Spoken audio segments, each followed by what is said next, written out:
Are you a bad parent? Yes? No? Maybe? Hello people, this is P and welcome to my classroom.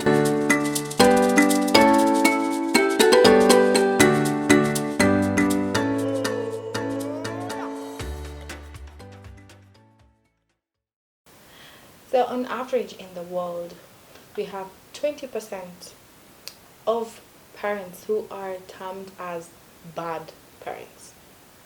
I'll give you 15 ways in which a parent can be, termed as bad. And it's good to just listen, reflect, and see where we are, okay? Because this actually happens.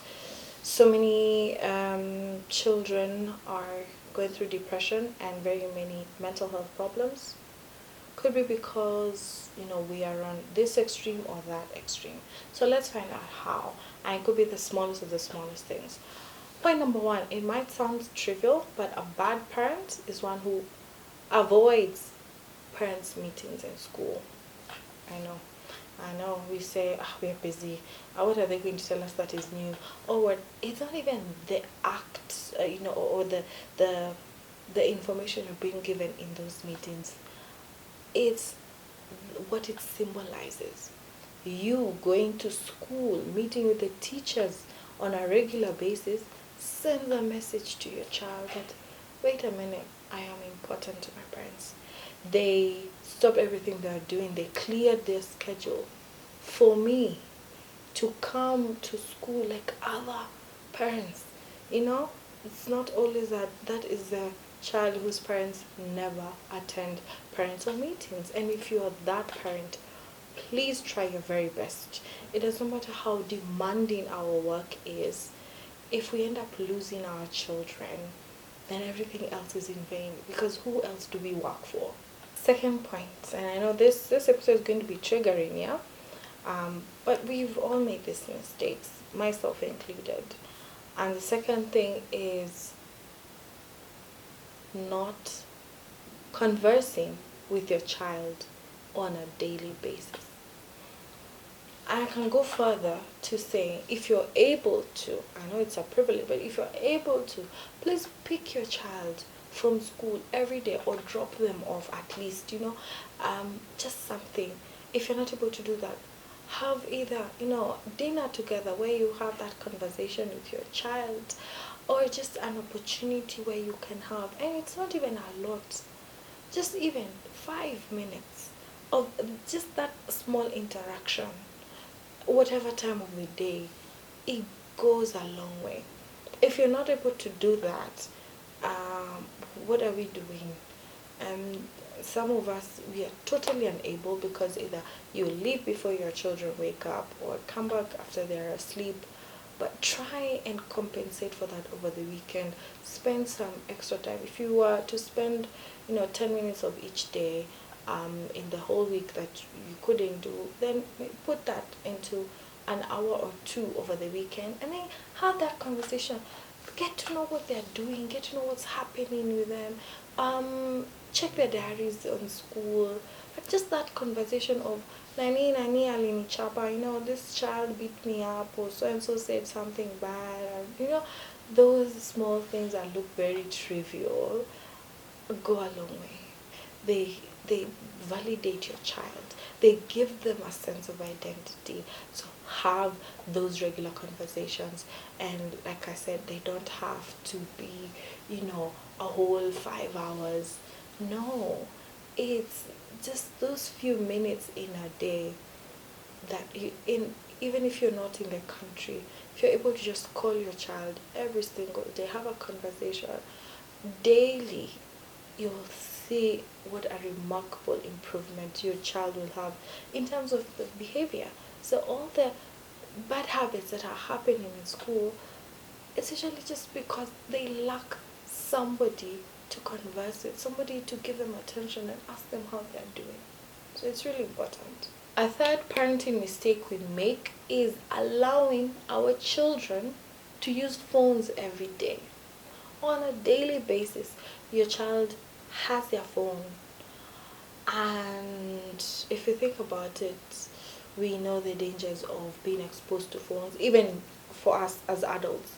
Being on your phone all the time is dangerous to your mental health and also to your physical health. Instead of spending that time on your phone, do a physical activity. And when we allow kids to use their phones every day, it means we are filling a certain void with that phone.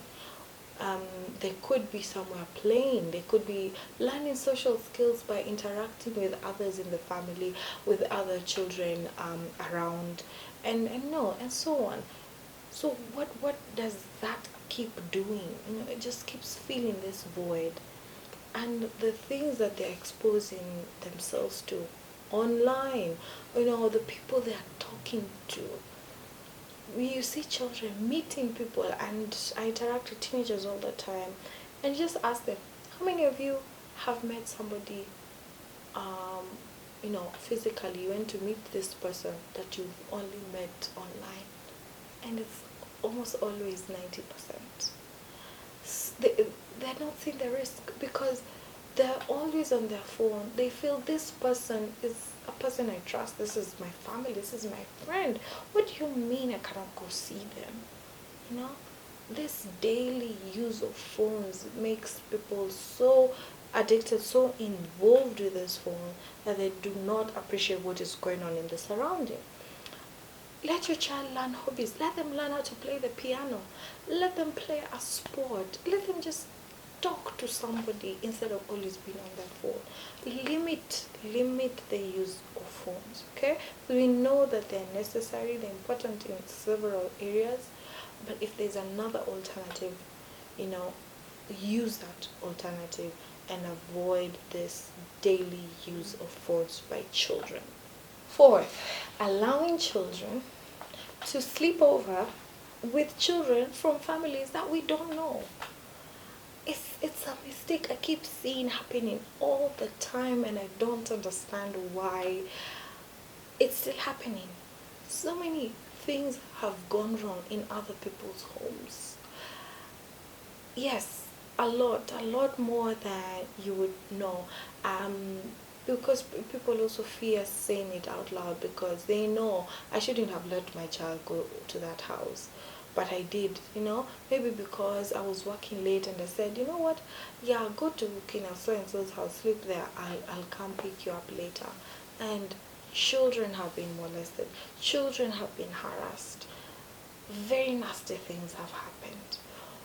If you don't know this other family, if they're not, they're not your even for relatives, things have happened just because you share genes, you share blood with someone does not mean they're a good person. Let's take good care of our children. This is a parenting mistake, but thinking that, oh, that family looks posh or they look very religious, nothing can go wrong. You don't know them, you're not there. And I really appreciate the parents who take that opportunity to teach their children and tell them, I'm not just saying no for the sake of saying no.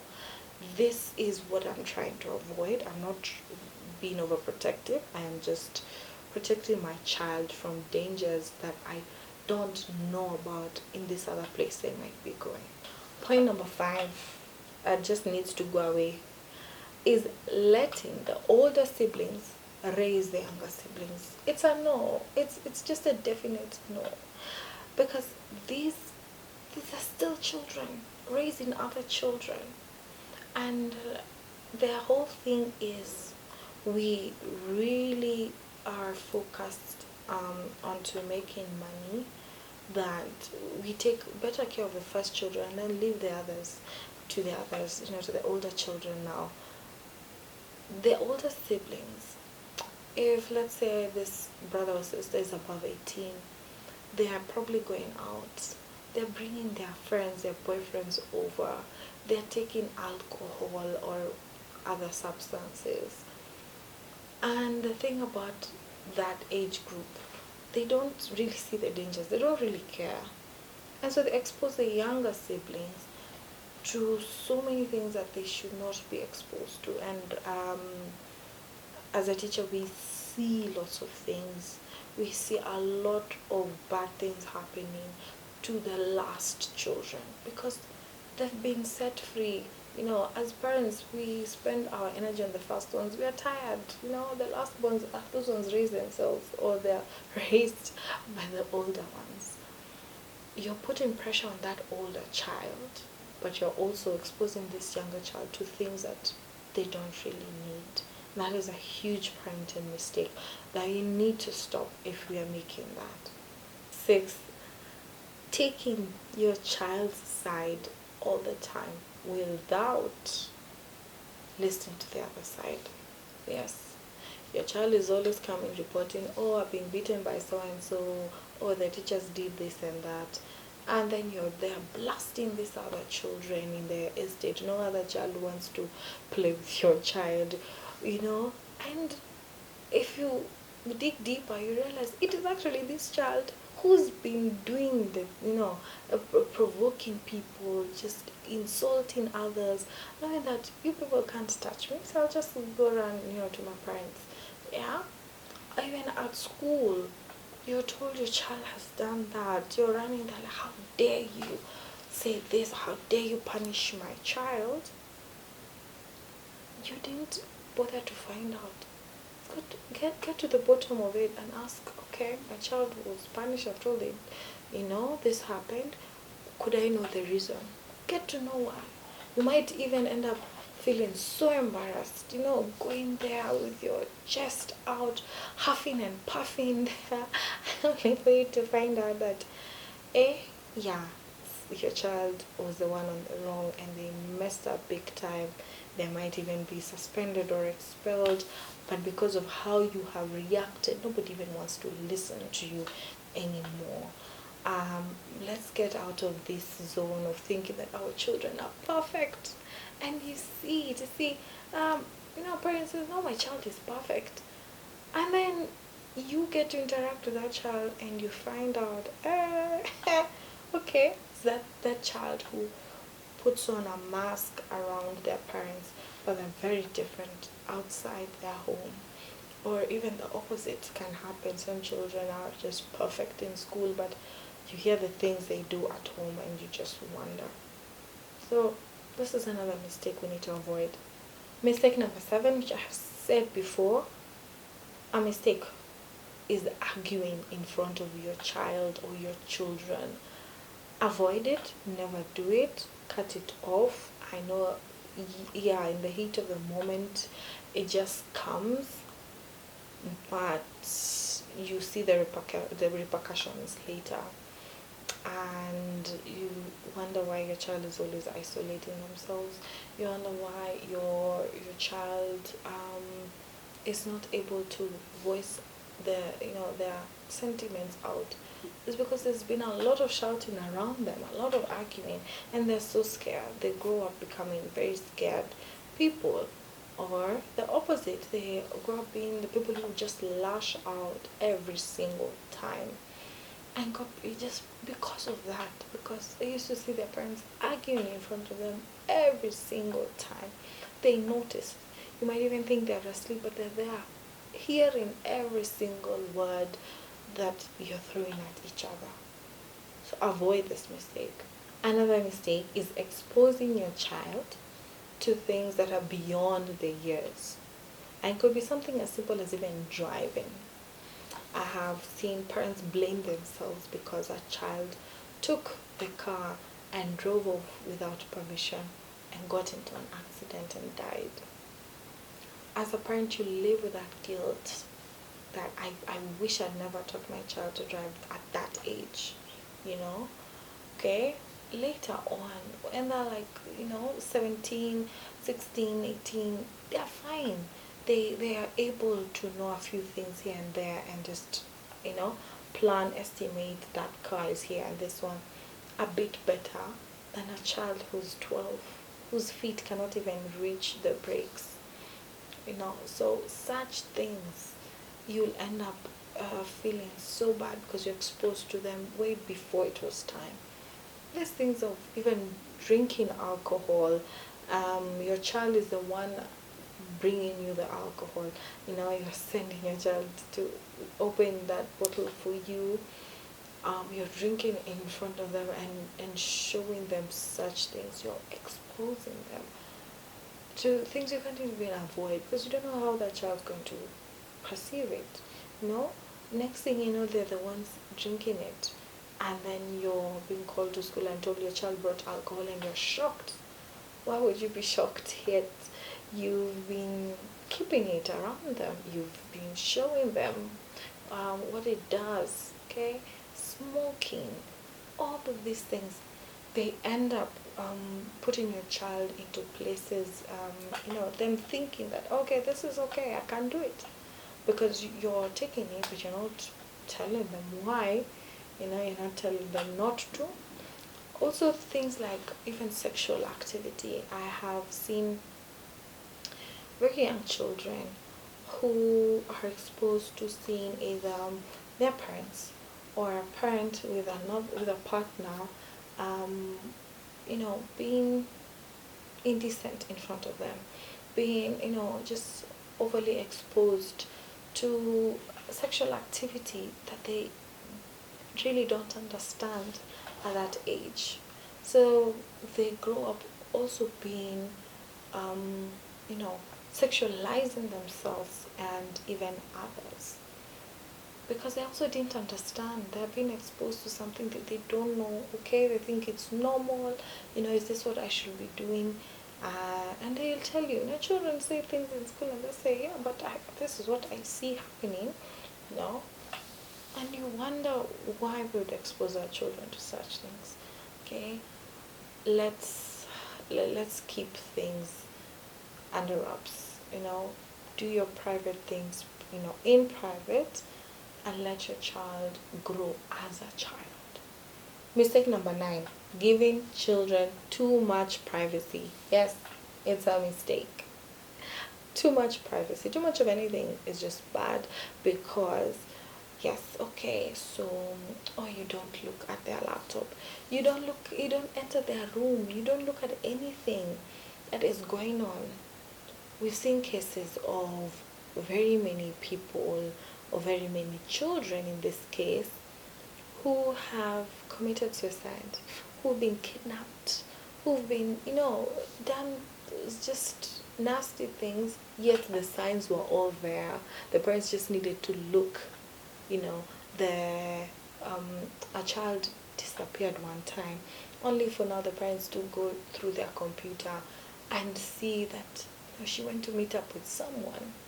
Yet that computer was always on in their room, and they had every opportunity to look at it. But the one time that something happened, that's when how they went to look at it.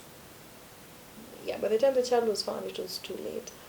So avoid these things of saying, no, it's their privacy, I don't want to mess up with that privacy. Get to know what they're up to. Get to know how was school today. Get to know who their, best friend is. Get to know their business. Which subjects are they going to choose now that they're choosing subjects? Which university do they want? Like, oh no, that is just their business. They will figure it out. No. It doesn't work like that. The whole point of parenting is for you to guide them every step of the way. And how will you guide them if you don't know what they're up to? Mistake number 10, being over lenient. Don't be that parent who is okay with everything. Like, mom, I want to do this. Yeah, sure. Dad, I want to do this. Yeah, okay, go ahead. They've made a mistake. You don't talk about it. There's no punishment. They won't ask for anything, you give them. You're that very, overly permissive parent. And unfortunately, life is not like that. You bring up a child who is so entitled that they can't fit in their real world. They are a nuisance to the society because they expect everything to go their way. They become dictators.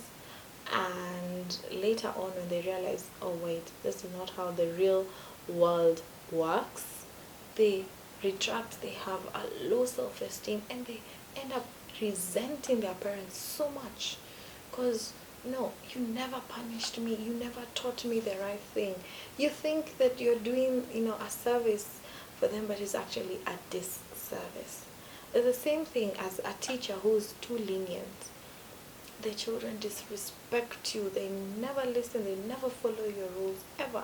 But somebody else who is, super strict, has a certain organization procedure of discipline, tends to be more respected. It's the same thing as a parent. If you show your child that I am your parent first, friendship is coming later, they'll respect you for that, and they'll know, wait, you have my best interests at heart. So do not be over lenient for your child. There are a few times here and there where you will need, to loosen the grip a bit here and there, but it can't be every single time that you're the yes parent. Every single time you're so lenient to this child that they can walk all over you, and you wonder why your children don't listen to you. Mistake number 11: comparing siblings. Do not compare children. No one loves to be compared. Don't say, but your sister used to be like this. Why can't you be like that? Why can't you be your brother? Look how he is. Every child is gifted different. Every child cannot be brought up the same way. We love our children with their own different weaknesses and their own strengths, just the way they are. Because even this other person you are saying that they are so good, they might not be as good as you think. And life has shown us that people who pretend to be perfect, look perfect, most of the time are actually pretending, you know, just because they want to show a certain side of them, they want to portray themselves in a certain light. But those who are actually being themselves are the ones who look like, they're outcasts, they're not good people. Only for you to realize that, wait, this person who's been behaving like this is actually an amazing person. They are kind to others, they are very hardworking. But this other one was just putting on a mask that might fall off one day. So do not compare siblings. Love all your children the way they are. Another mistake is dismissing your child's feelings or even criticizing those feelings. They tell you, like recently, my best friend was talking about a conversation they had with a child, and no, they're able to sit and have a proper conversation. Okay, so never ever dismiss your child. Never, they come to you and they tell you, I feel like, my so and so does not like me. Don't just say, you're just thinking, overreacting or imagining your own things. No, validate their feelings.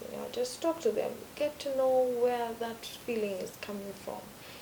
Have that proper conversation. Do not criticize them. If they say, you know, I feel like I have no friends. Do not start now criticize them and tell them, yes, you have no friends, and it's because of the things you do. I keep telling you to stop. They'll never come back to you. Do not dismiss their feelings.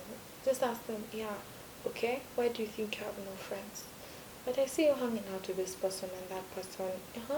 So okay, what can we do then to make more friends? Yeah, are you a likable person? Are you the person who makes the conversation about themselves? No, don't criticize them. Just show them the way and show them the steps they can make to be better.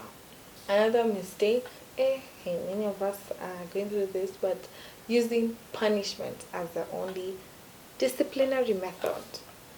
Yes, you can actually talk to your child. It's not all the time that, a mistake has happened, you are busy running for the slippers or the belt, or if you're like me, the Miko, or any form of punishment. It's always time out, time out, not a corner, do this, do that, no phone, give me, if it's always punishment every single time that your child has made a mistake.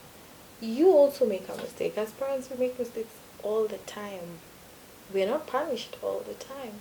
So it's good to give them that opportunity, first of all, for them to acknowledge a mistake. Otherwise, there'll be those children who they make mistakes and they run away and say, no, that was not me, I didn't do that. Or even worse, put it on somebody else just so that they can avoid that punishment that they know will be coming their way. So let's extend some grace. Okay, it's not always now punish, punish, punish, punish. Sometimes talk with your child, help them understand, and see, this was a mistake, and to avoid it next time. Wow. Mistake number 14. This one. Yeah, this is a big one. Living your life through your child. It's a mistake. We know it. We see ourselves doing, such things, but we just continue say, oh, I went to that school, so my child is going to go to that school. Or I wish I had gone to that school, so my child now has to go to that school.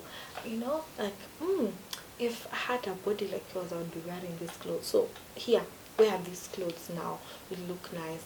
And maybe that's not what they want. Or study this course. Take this particular subject. This is the thing. If I was in school, I wish I had done all of this. Yeah, that was you, but they are their own person. Is it so hard to believe that your child has their own brain? They have a personality of their own, that they would like to pursue their own interests. Let them live their own lives. There's nothing as hurtful as seeing a child living their parents' life, living their parents' dreams. Those children are usually so miserable, they don't even make friends because, they want to be, let's say, in music, they want to be singing and dancing, but they've been forced to do debate, or they've been forced to play hockey. Just those things that they didn't want. That's not where their heart is. Let us give our children a space. Let them live their lives. You lived yours. You made whatever mistakes you made, fine. Okay, but does not always mean your child will make those same mistakes. And it's so sad, you see, especially any person who got married very young, they were a teen mom or a teen dad, and they become overprotective of their child because they think that child will make the same mistakes that they made. And they're here telling them, no, don't do this, no, don't do that, do this, do that. They're trying to remove or undo the wrongs that they already did, and it's too late. That was your life. Let your child just carry out and follow their own path. My last point, which is of course, already mentioned here and there, and I'm sure you already know this, being over strict. This is a parenting mistake. Do not be over strict. We really need to strike a balance between being lenient and being strict. There needs to be a balance because, different occasions call for, different ways of handling things. Being over strict, being overprotective is never good. An authoritarian parent makes a child have a low self-esteem about themselves. A child cannot even make their own decisions because they're always used to somebody deciding things for them. They end up going to uni and they don't even know what clothes to wear. They don't even know where to start because they've been overly protected. Their parents have been, too strict. They don't even know how to make friends because they were told which children to hang out with and which children never to hang out with. Yeah? Back to my previous point, again, let children follow their own paths. Let them live their lives. Do not be that over strict parent. Do not be overprotective. We love to protect our children, especially when they are younger. But the thing is, we don't see them growing. We still treat them like our small babies throughout, where we overly protect. Of course, your work as a parent is to protect your child so that they're not in danger. Safety hazards, all those kinds of things. But that's not what we're talking about now. We're talking about being over strict, you're too strict such that your child cannot even tell you when they have a problem, because they know their parents will just beat them properly, they will overreact, they just hate their lives. There are those people who are like, I can't wait to leave my parents' house, I cannot wait. They want to go to uni as far away from home as possible. There are those children who immediately, get married very quickly, whichever man comes along, whichever girl comes along, they want to run away and start their own families and leave this one behind. And they end up now moving and bringing back this cycle because they just picked the first person that came up. Then later on they realize, wait a minute, I made a mistake. A home needs to be a safe haven. It needs to be a place of shelter and protection for every person. But if a child is running away, they can't wait to move out, because they are suffocated, then there's a problem. They need to know that they can come home anytime and somebody will be there for them with open arms. Yes, and we've come to the end of this episode. Yeah, if you've lasted here till the end, pick up yourself. It's been a long video, but I hope you have learned something. And back to the question I asked at the beginning, are you a bad parent? Are you the problem? Are you the reason why your child is behaving the way they are? Maybe now you're able to say just no, maybe, okay? But I wish you all the best in everything that you're doing. If you have seen the mistakes you're making, try and undo that before it's too late. Okay? I hope this has been a lesson that you won't forget. Hope to see you in the next episode. Please like, share, subscribe. Continue helping this channel grow. Okay? Auf Wiedersehen.